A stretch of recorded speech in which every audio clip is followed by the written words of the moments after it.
तर महाराष्ट्रातील 24 नगर परिषद आणि नगरपंचायतीसाठी आज मतदान झालं आणि यावेळेला मतदानाच्या वेळेला काही नगर परिषदांमध्ये पैसे वाटप आणि बोगस मतदारांवरून चांगलाच गोंधळ झाल्याचं पाहायला मिळालेलं आहे। तर नांदेडच्या धर्माबादमध्ये 2 ठिकाणी मतदारांना डांबून ठेवल्याचा धक्कादायक प्रकार घडलाय। धर्माबाद गोरोबा काका मंदिरामध्ये जवळपास 100 महिलांना नजरकैदेत ठेवण्यात आल्याचा धक्कादायक प्रकार समोर आला आणि प्रसादाच्या स्वरूपात 4000 रुपये मिळणार असल्याचं सांगत रोखून धरल्याचा आरोप या महिलांनी केलेला आहे। तर नांदेडमध्ये तेलंगणातून बोगस मतदार आल्याचा आरोप करण्यात आलेला आहे आणि दोघांना मारहाण सुद्धा केलेली आहे। तर अंबरनाथमध्ये सुद्धा सकाळपासूनच पैसे वाटपाच्या आरोपांची राळ उठल्याचं दिसून आलेलं आहे।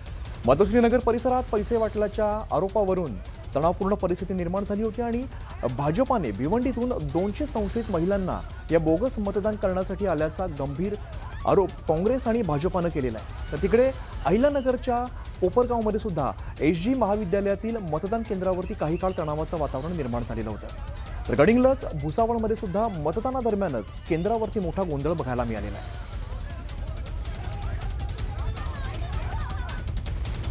आता सविस्तर बातमी आपण बघूया। नांदेडच्या धर्माबादेत 2 ठिकाणी महिला मतदारांना डांबून ठेवल्याचा धक्कादायक प्रकार समोर आलेला आहे। धर्माबादच्या गोरोबा काका मंदिरात जवळपास 100 महिला या नजरकैदेत ठेवण्यात आल्याचा आरोप करण्यात आलेला आहे।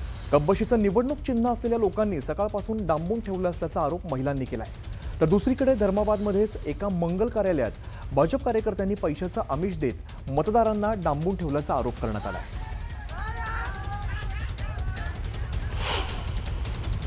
7 पासून इथंच बसल्या। मग भैया या की आम्ही इथं केवळ मतदानाची वेळ झाली, आम्हाला जावं लागेल मतदान टाकायला आणि तुम्ही काही की आम्हाला इथं बसा म्हणल्या। आतापर्यंत तुम्ही बसल्या आहात तर तुमचा काही इथं येण्याचा पत्ताच नाही। मग आम्ही केवळ बसावं, कसं बसावं, चहा नाही काही नाही आणि तुम्ही आम्हाला दामून का ठेवल्या। मग आम्हाला सांगून टाका की बाई तुम्हाला कोणता प्रसाद पोहोचणार नाही, तुमचं तुम्ही जावा घरला असं म्हणायला पाहिजे की नाही। पैसे देतो म्हणजे होते का बशीचे, तर आम्हाला म्हणले तर आम्हाला रात्री येतो म्हणले होते। आम्हाला रात्री आमच्याकडे आले नाही तर आम्ही त्याला म्हणल्या तुम्ही कसं काय आले नाहीत म्हणून, तर त्यानं म्हणले तर तुमच्या समाजाकडे तुमचे पैसे दिलेले आहेत का, आमच्याकडे नाहीत।